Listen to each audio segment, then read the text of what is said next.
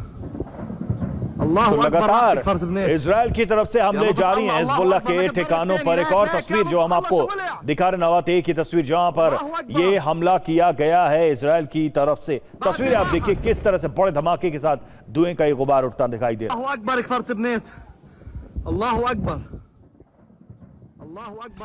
उत्तरी गाजा में इजराइल का भीषण हमला इस बीच जारी है और शेख रदवान इलाके में विध्वंसक बमबारी चल रही है। गाजा में पिछले 24 घंटे में 72 लोगों की मौत हुई है इस हमले में।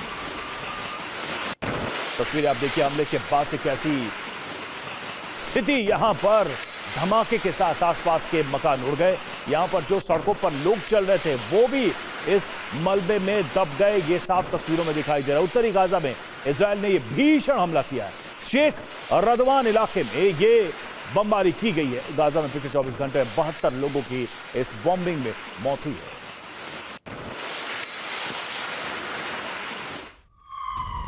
और वहीं गाजा के नसीर अस्पताल पर फिर से हमला हुआ है। अबू शबाब संगठन का नसीर अस्पताल पर अटैक, और देखिए 3 दिनों में दूसरी बार हॉस्पिटल पर यह अटैक हुआ है। इजरायली सेना ने बनाया है अबू शबाब संगठन।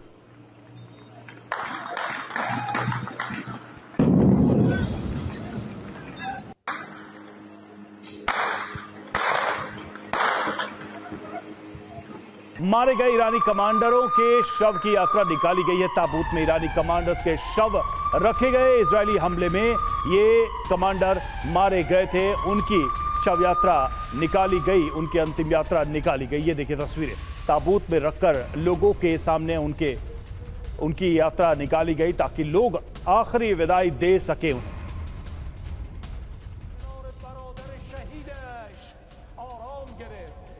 तो चूंकि अब लड़ाई नहीं हो रही है, इस वक्त एक सीज फायर बना हुआ है, तो ऐसे में अब ये तस्वीरें भी सामने आ रही हैं और ये स्पष्ट हो रहा है कि ईरान के जो महत्वपूर्ण कमांडर्स थे वो इस जंग के दौरान मारे गए और अपने इन कमांडर्स को आखिरी विदाई ईरान के लोग दे रहे हैं और ताबूत में रखकर उनकी ये शव यात्रा निकाली जा रही है। और इधर स्टारलिंक के खिलाफ IRGC का एक्शन। स्टारलिंक के 8 सैटेलाइट जब्त किए गए।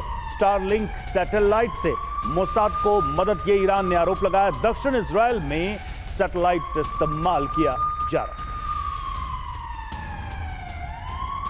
ईरान में फोन विस्फोट की आशंका।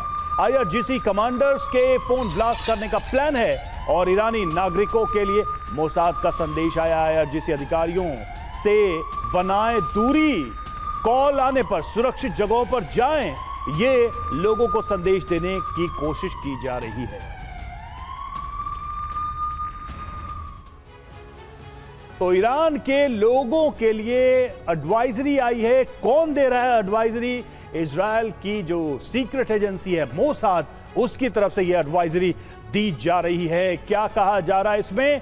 तो अपनी सुरक्षा के लिए बंकर में छिपे हैं कमांडर, IRGC ने ईरानियों की जिंदगी खतरे में डाली। हमारा युद्ध दमनकारी शासन के खिलाफ है। हमें ईरानी नागरिकों की सुरक्षा की चिंता है। IRGC कमांडर और उनके ठिकानों से दूर रहें, ये चेतावनी लोगों को दी गई है। ईरानी सरकार की गाड़ियों से दूर रहें। और साथ ही कहा गया है कि खास आवाज सुनने पर IRGC बेस के पास न जाएं, ये लोगों से कहा गया है। IRGC वाले आपको फोन करें तो फोन ना उठाएं। और साथ ही ये कहा गया है कि आपकी जिंदगी खतरे में है, सावधान रहें। अपनी जिंदगी बचाने के लिए ये निर्देश माने, ये मोसाद की तरफ से कहा गया है।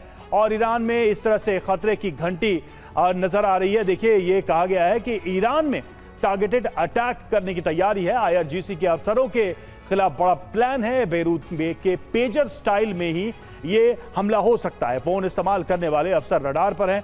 अब तक 40 टॉप कमांडर्स मारे जा चुके हैं ईरान के, इसलिए ये खतरा भी काफी रियल नजर आ रहा है। ये चेतावनी भी रियल नजर आ रही है, क्योंकि इजराइल ने इसके पहले ऐसा करके दिखाया भी है और अपने टारगेट्स को हिट भी किया है। ऐसे में इस एडवाइजरी को शायद हल्के में ईरान न ले पाए।